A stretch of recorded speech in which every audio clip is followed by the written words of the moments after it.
Well, if you look at a geopolitical map, it usually feels totally static. I mean, we're basically trained to look at those solid black lines separating countries and to just think of them as permanent fixtures, right? Like the foundation of a house. Right, yeah. But what happens when you realize that the foundation next door isn't actually made of concrete, but of tectonic plates that are just, constantly grinding against each other? Exactly. I mean, for decades, you might just feel a slight tremor here and there, but eventually the pressure just becomes way too much. And when that pressure finally releases, the resulting earthquake doesn't just destroy the house next door, it fundamentally alters the landscape for the entire neighborhood. Supply chains shatter, defense doctrines become completely obsolete overnight. Yeah, and decades of diplomatic trust simply vanish right into the fault line.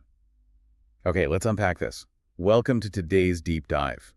We are looking at a massive stack of recent international relations reporting, historical analysis and intelligence assessments focusing entirely on the radical, violent transformation of Bangladesh. Right, and we're tracking this from its formation in 1971 right up to the present day, May 2026. For a long time, this relationship was heralded as a golden era of partnership with India. But as these sources detail, it has suddenly mutated into one of the most complex, high-stakes strategic challenges on the globe, and we are going to break all of this down for you. Because this isn't just a localized crisis. The documents we're analyzing map out exactly how the internal collapse of the Bangladeshi government is actively rippling outward. I mean, we are talking about the disruption of critical inland supply chains, a massive power vacuum in the Indo-Pacific. There's huge. Yeah, and a direct threat to maritime security in the Bay of Bengal. For India, this is essentially an existential chess match regarding its strategic autonomy. So we really need to understand how we got here. And you can't understand the chaos of 2024 to 2026 without understanding the absolute trauma of how this nation was born. The source material is very clear on this. The DNA of Bangladesh's political institutions is fundamentally polarized because the country was, quite literally, born in blood. Absolutely. To really grasp the gravity of the modern crisis, we have to rewind to 1971. The formation of Bangladesh isn't just a date in a history book. I mean, it is the original trauma that dictates every single political move made today. Right. 1971, the Indo-Pak War. The Indian Army comprehensively defeats the Pakistan Army, ending a horrific genocide, and East Pakistan becomes the independent nation of Bangladesh. Right. You would think that, such a unified struggle for liberation would create a cohesive political foundation. You would think so, yeah. But the aftermath of a liberation war is rarely clean. You have a newly independent nation with a massive influx of weapons, a highly mobilized youth, and a military that just fought a brutal guerrilla war. The powder keg. Exactly. So the civilian founder, Sheikh Mujibur Rahman, takes control. He's widely considered the father of the nation. But the honeymoon period is incredibly brief. Just 4 years later, we hit the trigger event that sets a 50-year pendulum of violence into motion. August 1975. Yes, the assassination of Sheikh Mujibur Rahman. And it is vital for you to understand the scale of this. It wasn't just a political assassination. It was an attempted erasure of a bloodline. Yeah. He was murdered in an army coup along with 15 members of his family. It's absolutely chilling. And one of the only survivors, basically because she happened to be out of the country at the time, was his daughter, Sheikh Hasina. Right. And you really need to keep her name in mind because her psychological and political response to that night in 1975 will eventually define the geopolitics of the 21st century in South Asia. That's a great point. That 1975 coup didn't just remove a leader, it completely shattered the civilian-military balance. It initiated a brutal 16-year period where Bangladesh was largely dominated by the military. Which creates that structural DNA we mentioned. Exactly. A perpetual, deeply paranoid struggle between civilian political dynasties and the armed forces. So let's trace the mechanics of this pendulum, because the violence definitely doesn't stop there. Fast forward to 1981, we have another assassination. This time it's the president, Lieutenant General Ziaur Rahman. Right. He is killed in a military coup attempt, along with his bodyguards and aides. And just like the assassination of Mujibur Rahman spawned a political dynasty through his daughter, the assassination of Ziaur Rahman spawns another one. Right, his widow. Yes, Begum Khalida Zia steps into the void. She takes control of the Bangladesh Nationalist Party, or the BNP. So now we have the two poles of this deeply polarized society. You have the Awami League, carrying the legacy of the assassinated founder, Mujibur Rahman, and the BNP, carrying the legacy of the assassinated military president, Ziaur Rahman. It's basically a blood feud disguised as a two-party system. and that blood feud makes institutional stability nearly impossible, right? Yeah. I mean, just a year after Ziaur Rahman's murder, in 1982, Lieutenant General Ershad seizes power in a bloodless coup. He suspends the constitution and rules with an iron fist for 9 years. But the civilian population eventually hits a breaking point. By 1991, relentless civil agitation forces General Ershad to resign, which leads to a fascinating yet super fragile institutional innovation. The caretaker government. Exactly. In 1991, to ensure free and fair elections in a climate of total distrust, a nonpartisan caretaker government is installed to oversee the vote. Begum Khalida Zia and the BNP actually win that election. But the pendulum just keeps swinging back and forth between the BNP and the Awami League for the next 2 decades. I mean, elections are contested, boycotts are frequent, street violence is basically the norm. Yeah. If you are sitting in New Delhi watching this, it has to be a strategic nightmare. How do you build a long-term economic or security partnership with a neighbor whose government could just be overthrown by a military coup at any moment? You really can't. And that's the strategic dilemma India faced from 1971 all the way to 2008. It was a massive holding pattern. India had to constantly hedge its bets, dealing with governments that often harbored deep anti-India sentiments. Especially during the BNP and military-led eras. Yeah, right. The instability in Dhaka meant that India's eastern flank was perpetually vulnerable. Okay, let's do a quick rapid revision recap for you here just to lock in this foundation before we move forward. Good idea. If you were structuring a 150-word answer framework on the historical root causes of instability in Bangladesh, what are the key words to underline? You definitely want to underline civilian-military imbalance, 1975 assassination of Mujibur Rahman, Awami League versus BNP polarity, and caretaker government innovation. Perfect. So, tracing the cause-effect chain. 1971 liberation leads to 1975 trauma, which creates the institutional DNA of military coups and blood feud politics. Exactly. That is your structural background. But then we hit a massive turning point. December 29, 2008, parliamentary elections are held, and they result in a sweeping victory for the Awami League. On January 6, 2009, Sheikh Hasina, the daughter of the assassinated founder, is sworn in for her second term as the 12th Prime Minister of Bangladesh. And this time, she is determined to break that pendulum. When she takes power in 2009, her mandate isn't just about economic development. It is dauntedly, almost ruthlessly, focused on consolidating power and settling the ghosts of 1971.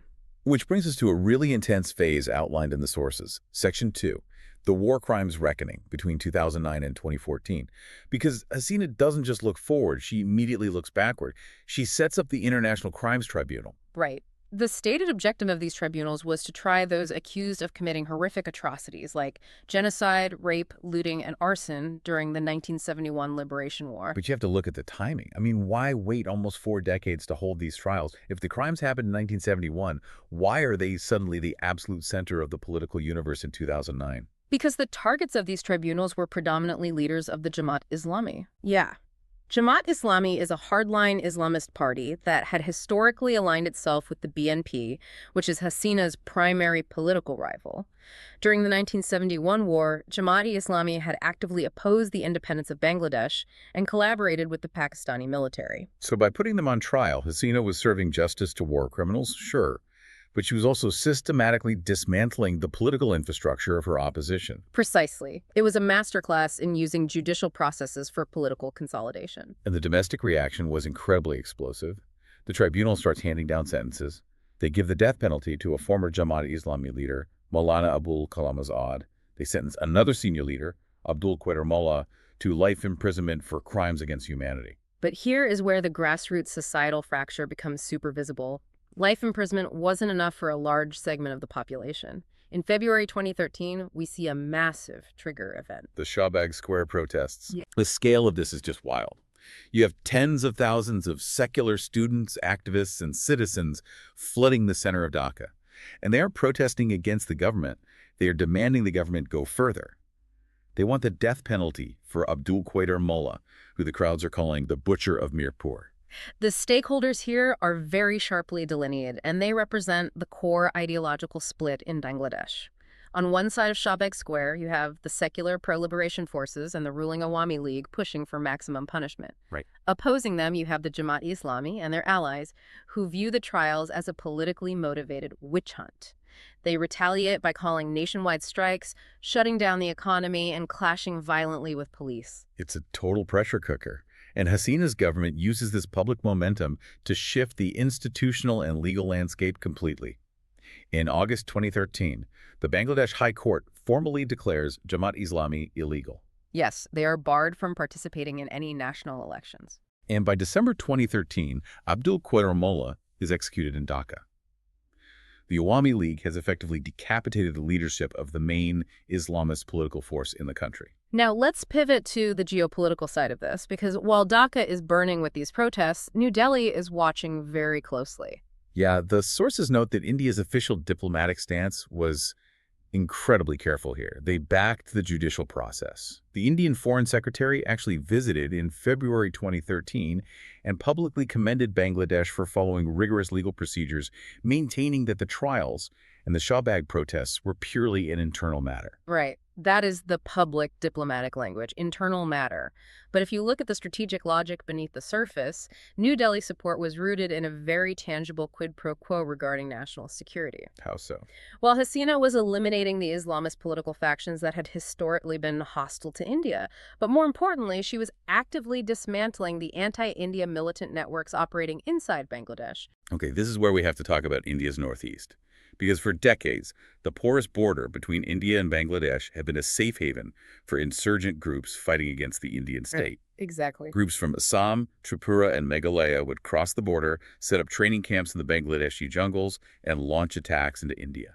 And previous Bangladeshi governments, particularly under the BNP, had often just turned a blind eye to these camps. Sometimes they even used them as leverage against India. But between 2009 and 2014, as part of her consolidation of power and her alignment with India's neighborhood first policy, Hasina launched a massive, unprecedented crackdown on these Indian insurgent leaders on Bangladeshi soil. The numbers in the reports are staggering. Intelligence agencies from both countries started sharing real-time information on hideouts, and Bangladeshi security forces arrested 17 top leaders of insurgent groups that were banned in India. We are talking about high-value targets. Crucially, this included Arbinder Raj Koha. Right, the chairman of the United Liberation Front of Assam, or ULFA. Yes. ULFA had been waging a bloody insurgency in Assam for decades. They also captured leaders like Ranju Chowdhury and Pradeep Marak. And Hasina didn't just arrest them, she quietly handed many of them back to Indian authorities.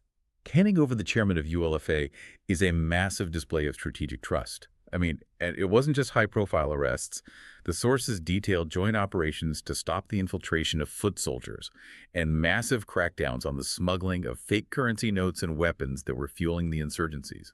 And India recognized this tectonic shift and responded with complementary policy measures to lock in these security games. The Indian government sanctioned the construction of border fencing in 2 major phases, covering a massive stretch of 3,326 kilometers along the Indo-Bangladesh border. Okay, active recall time for the listener. Think about the logistics of that number, 3,326 kilometers. Building fencing through rivers, jungles, and highly populated villages is an infrastructural mammoth. It is. But because the political trust was there, because Hasina had proven she was willing to crush the insurgencies, New Delhi felt confident investing in this architecture. If we look at the trade security linkages, which is a great framework for exam answers, by the way, this 2009 to 2014 period is the crucible. How would you structure that in a bullet point format? Basically, 1. Domestic reckoning with the 1971 war crimes allowed Hasina to centralize power. 2. That centralized power allowed her to deliver on India's core security imperatives regarding the Northeast. And 3. That delivery built an unprecedented level of political trust in New Delhi. Geopolitics translates to security, which clears the path for geoeconomics. I love that. Geopolitics to security to economy, which leads us directly into what the sources call the golden era of strategic trust. Right, spanning roughly from 2009 to 2024. Because once you remove the existential threat of cross-border insurgency, you can finally start talking about the economy. You can delink political sensitivities from geostrategic goals. Exactly. When the security dilemma is solved, the focus shifts to geoeconomics. And the crowning achievement of this era, the diplomatic breakthrough that proved this relationship had fundamentally changed, was the Land Boundary Agreement, or the LBA. I find the LBA absolutely fascinating because it deals with one of the most bizarre geopolitical anomalies on the planet, the enclave. The history here is surreal. For centuries, due to ancient treaties between local Maharajas, the border between India and Bangladesh basically looked like Swiss cheese. Yeah. I had 162 enclaves, pieces of sovereign territory, completely surrounded by the other country. Just imagine the human toll of this. You live in a village that is legally part of India, but you are 100% surrounded by Bangladesh. You have no passport to cross the surrounding land. The Indian police can't reach you to investigate crimes. Right, no schools, no hospitals, no infrastructure, because your government can't build on another country's land to reach you. It was a stateless nightmare for over 50,000 people. And in 2011, India and Bangladesh signed a protocol to finally resolve this, which was ratified and implemented in 2015. They ended all historical ambiguities over 6.1 kilometers of undemarcated boundary. But the truly historic act was the peaceful swap of these 162 enclaves. Yeah, 111 Indian enclaves situated inside Bangladesh were transferred to Bangladesh, and 51 Bangladeshi enclaves situated inside India were transferred to India. People were allowed to choose their citizenship and stay where they were or move. But here is the detail that always shocks me. Look at the net land transfer. The math is super intriguing. Bangladesh received 2,777 acres of land, while India received 2,267 acres. Hold on. India gave up thousands of acres of land to Bangladesh. I need to push back on this a bit because in South Asian geopolitics, giving up a single inch of territory is usually considered political suicide. It gets you branded as a traitor by the opposition. How did the Indian government, particularly a nationalist government in New Delhi by 2015, sell a net loss of sovereign territory to its own voters? It's a brilliant question, and it speaks to the strategic arithmetic happening behind closed doors. New Delhi realized that the raw acreage was totally irrelevant compared to the security and administrative benefits. Those enclaves were ungovernable black holes. They were havens for smuggling, human trafficking, and potential militant activity because law enforcement literally couldn't operate there. Right. By taking a small territorial loss, India gained a clean, demarcated, fenceable border.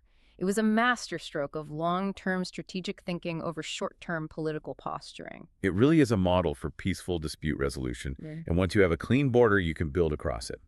This brings us to connectivity, which the reports identify as the absolute backbone of this golden era. For India, this connectivity wasn't just about helping Bangladesh. It was the critical missing piece of India's Act East policy. Let's explain why for you listening.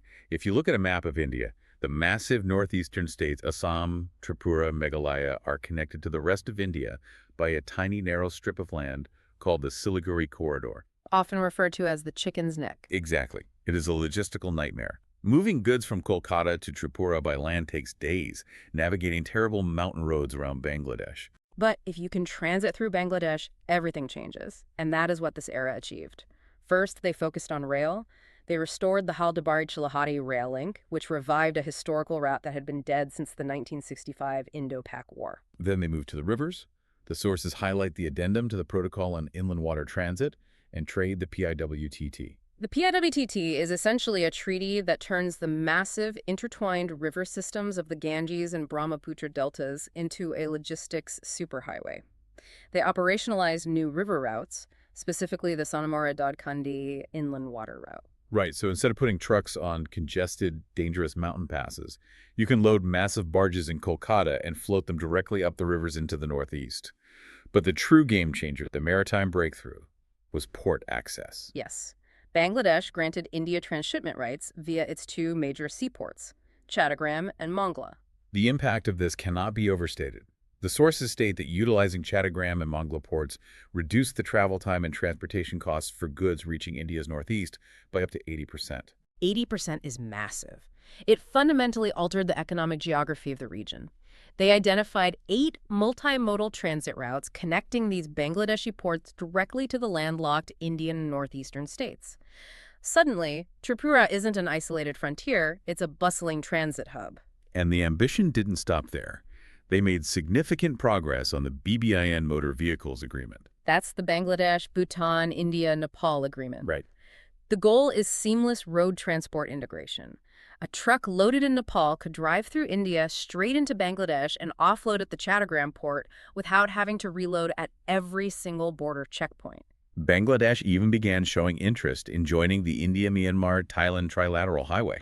All of this positioned Bangladesh as the vital keystone connecting South Asia to Southeast Asia. It perfectly aligned with New Delhi's strategy to leverage the Bay of Bengal for regional economic dominance.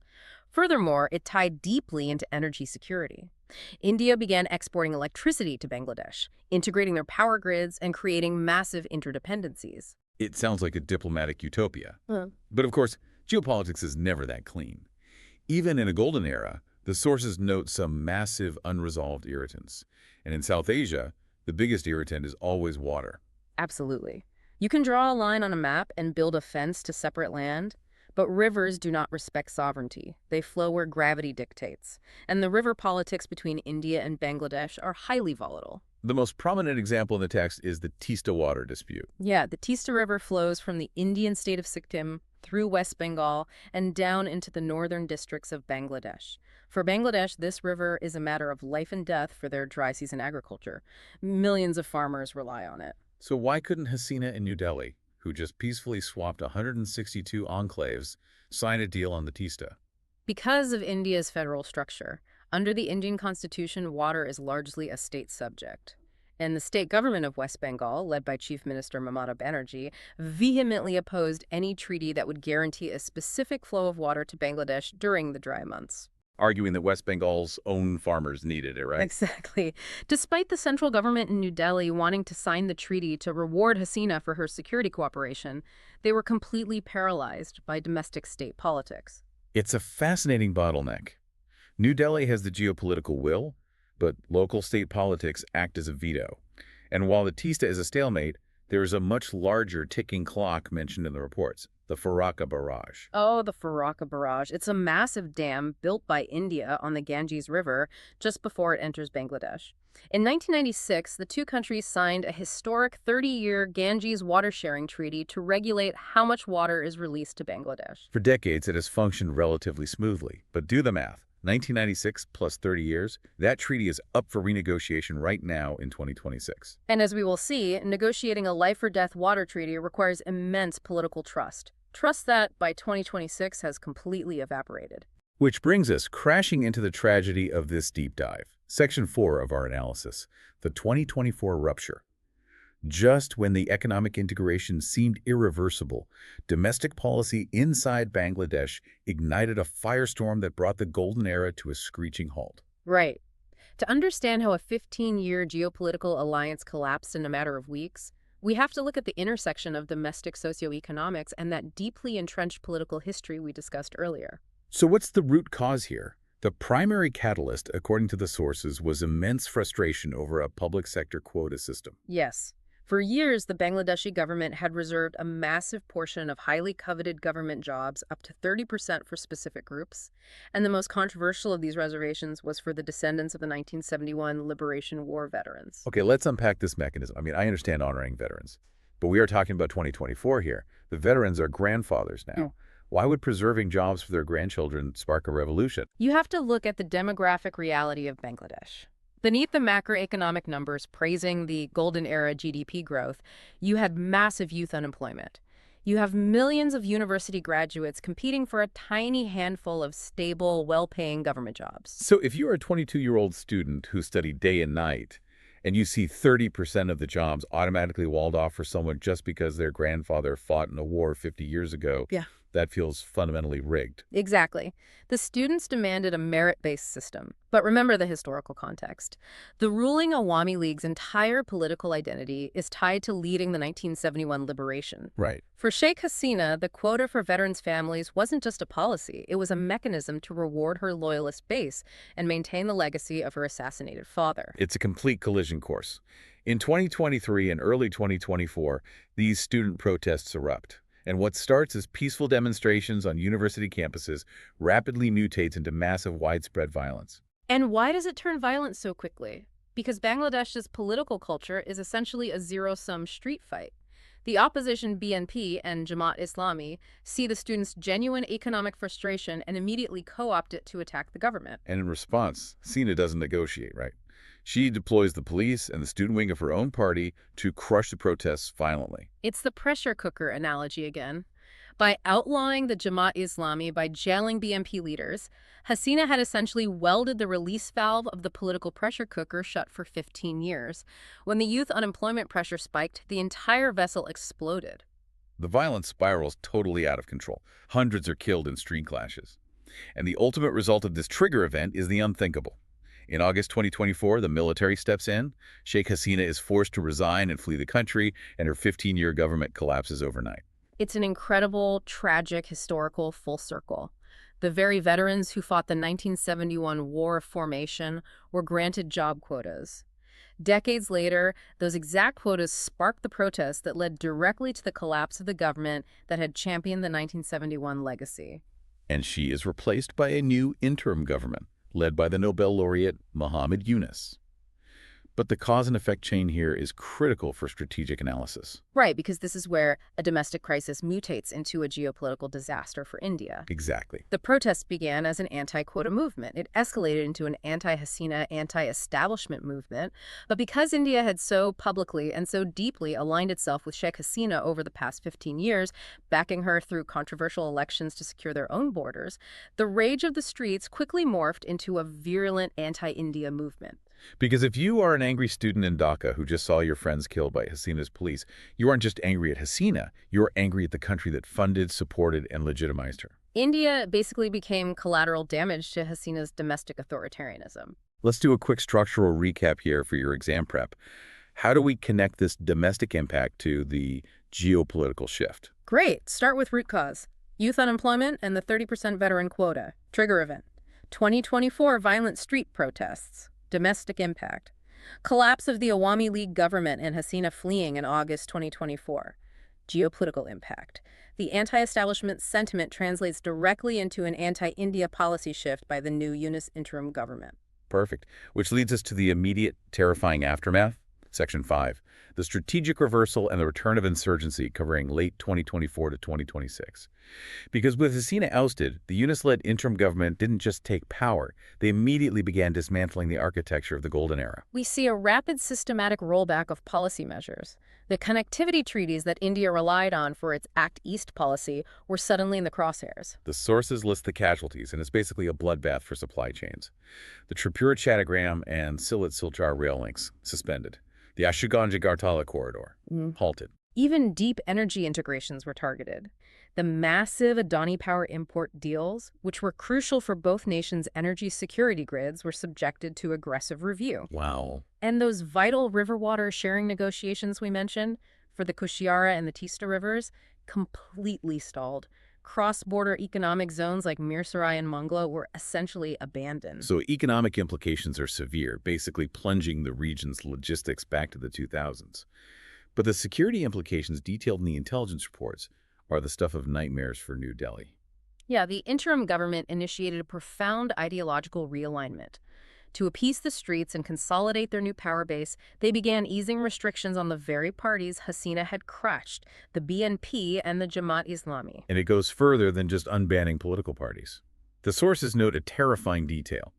The interim government authorized the release of numerous jihadist inmates from prison. Intelligence agencies are explicitly warning about the rise of what they call Islamist Bangladesh 2.0. The institutional decay is rapid. While easing restrictions on hardliners, the interim regime actively barred the pro-India Awami League from participating in any upcoming elections, creating a massive, dangerous political vacuum. And into that vacuum step, the worst possible actors. There are specific, highly alarming allegations cited in the reports that a legal advisor to Muhammad Yunus actually met with Harun Ishar. For context, Harun Ishar is identified as a Bangladesh-based commander for Lashkar-e-Taiba, which is one of the most lethal terrorist organizations operating in South Asia, responsible for the 2008 Mumbai attacks. Right. If top officials in the new Bangladeshi government are taking meetings with Lashkar-e-Taiba commanders, the entire security architecture of the subcontinent is compromised. It raises massive fears of collusion. If Pakistan's intelligence agency, the ISI, and these terror groups exploit this vacuum, they could easily reestablish training camps on Bangladeshi soil. Which brings us to the resurgence of the Northeast insurgency threat. We talked earlier about how Hasina handed over 17 top insurgent leaders, effectively breaking the back of groups like ULFA. With Hasina gone and the Awami League decimated, those insurgent networks have been instantly emboldened.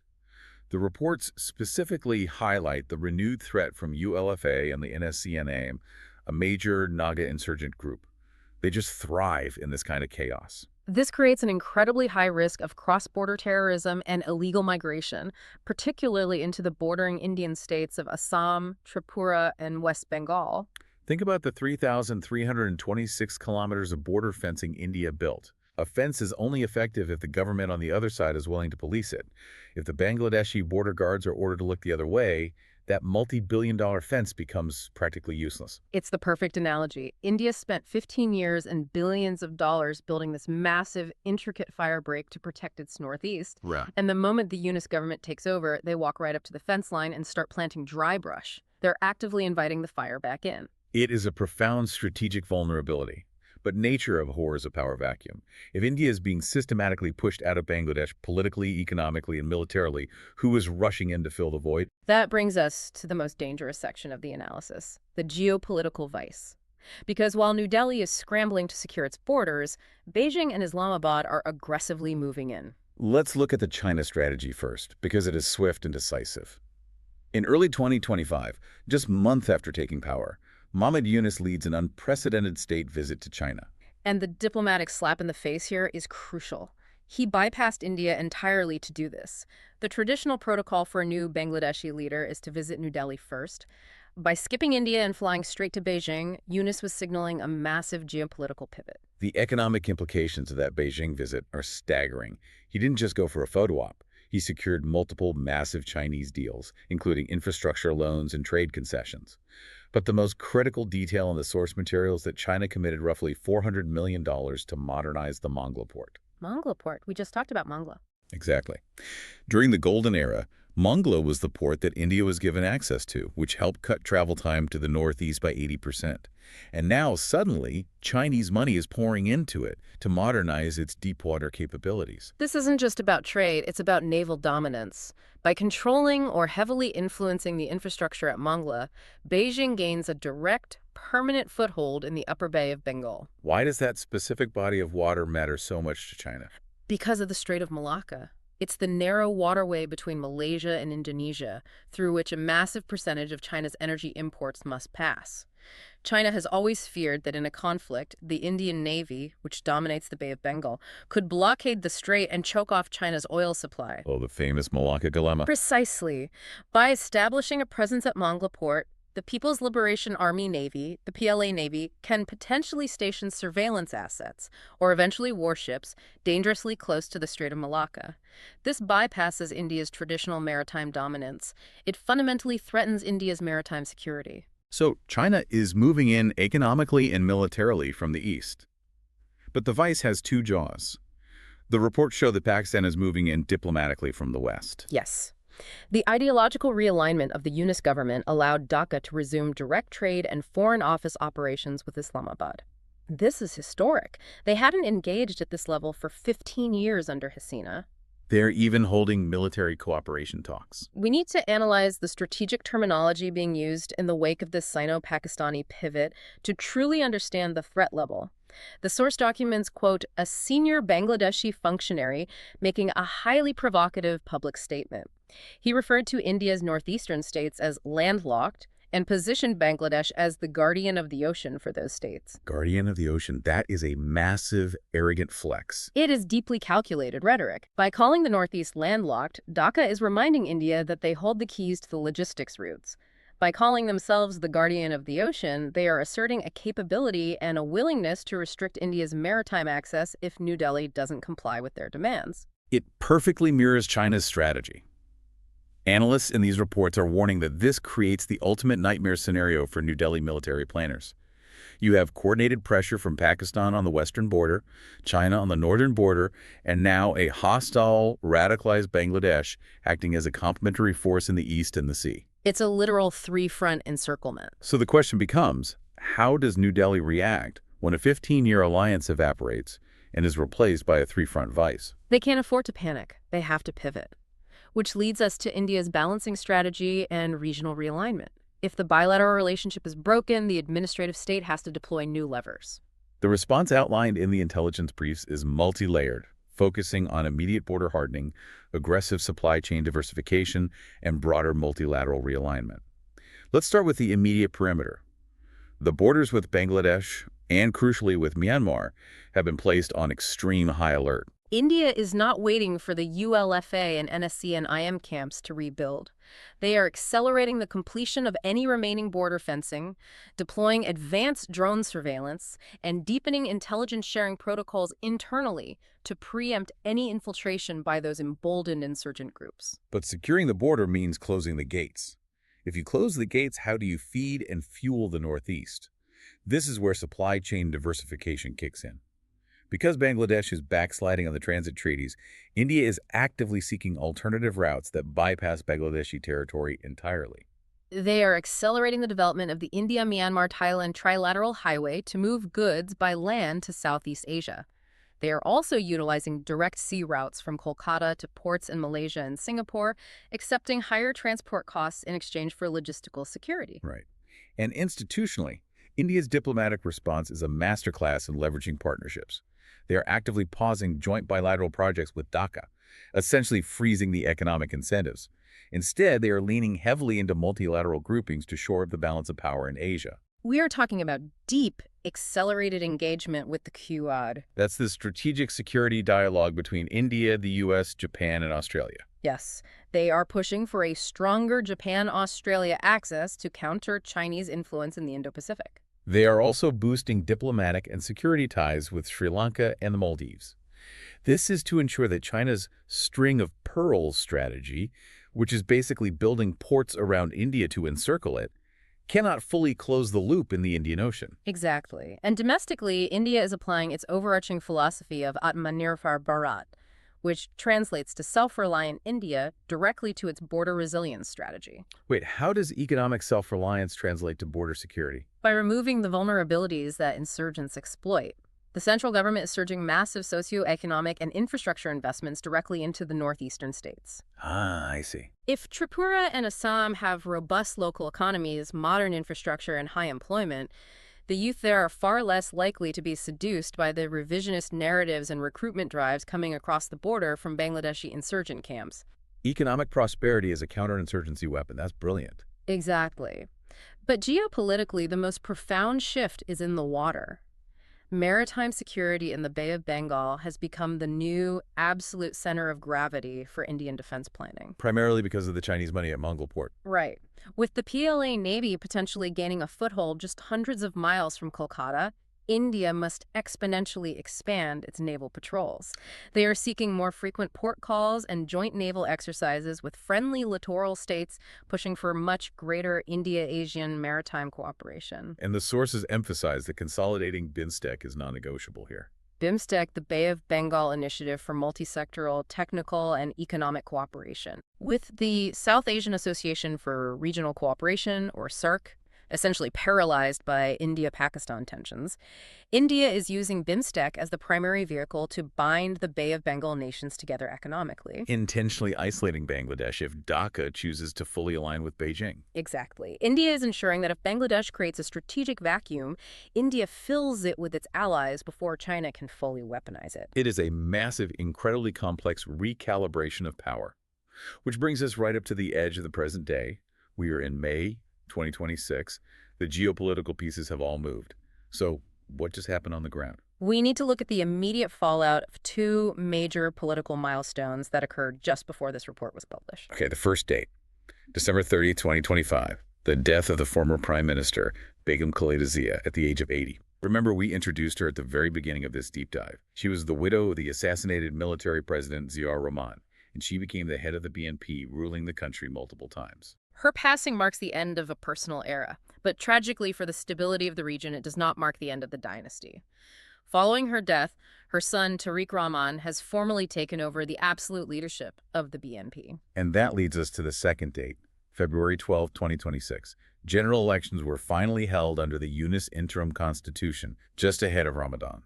The future implications of these elections are profound. You have Tariq Rahman leading the BNP, a party that has historically harbored anti-India insurgencies, aligned with hardline Islamists, and cozied up to Pakistan. Right. With the Awami League decimated and barred from contesting, the ideological alignment of this new 2026 parliament will dictate the next decade of South Asian stability. It is an almost unbelievably perfect circle of history. Let's connect the dots one last time in our final revision capsule. In 1975, a bloody coup wipes out the founding family, leaving Sheikh Hasina to eventually seek revenge and consolidate power. In 1981, another assassination leaves Khalida Zia to lead the opposition. For decades, these two women wage a blood feud that paralyzes a nation. Hasina brings a brief, authoritarian golden era, but is overthrown by the youth who are suffocating under the weight of the 1971 war legacy and those massive job quotas. And now, in 2026, Hasina is in exile, Khalida Zia is dead, and Khalida's son steps up to lead a radicalized anti-India parliament funded by Chinese port money. It is the geopolitical destiny of a nation continually hijacked by the ghosts of its past. We've spent this time mapping out a literal earthquake. We've covered the assassinations, the brilliant diplomacy of the enclave swaps with the land boundary agreement, the logistical miracles of the river treaties, the violent quota protests, and the terrifying reality of a three-front geopolitical vice involving China and Pakistan. But as we wrap up this deep dive, there is one last massive variable that we haven't resolved. Yes, the water. Exactly. While the world's intelligence agencies are hyper-focused on the elections, the Chinese naval presence at Mongla, and the release of jihadists, there is a quiet institutional deadline approaching that could spark a conflict larger than anything we've discussed today. The 1996 Ganges Water Sharing Treaty at the Farakka Barrage. We mentioned it earlier. It was a 30-year treaty regulating the flow of life-giving water from India into Bangladesh during the dry season. 1996 plus 30 years is 2026. That treaty expires later this year. To negotiate a water treaty, you need immense goodwill, deep trust, and stable governments. Right now, there is zero goodwill, absolute distrust, and a highly radicalized government in Dhaka that views India as an existential enemy. If that treaty expires without a renewal, and India decides to hold back water for its own agricultural needs in West Bengal, you will have millions of Bangladeshi farmers facing catastrophic drought. In a densely populated, deeply polarized nation already teetering on the edge of economic collapse, a manufactured water crisis would be apocalyptic. So the ultimate question we leave you with today isn't about ideology or naval bases or political dynasties. It's much more primal. If the Farakka Treaty fails this year, could the flow of water, rather than the flow of weapons, be the trigger for the next great conflict in the Bay of Bengal? It is the ultimate blind spot. We watch the borders, but we forget to watch the rivers. A truly terrifying thought to mull over. Thank you for joining us on this deep dive. Navigating this landscape isn't easy, it's rarely clean, and the diagnostic x-rays are usually broken. But true strategic autonomy requires looking past the surface to understand every single piece of the puzzle. We'll see you next time.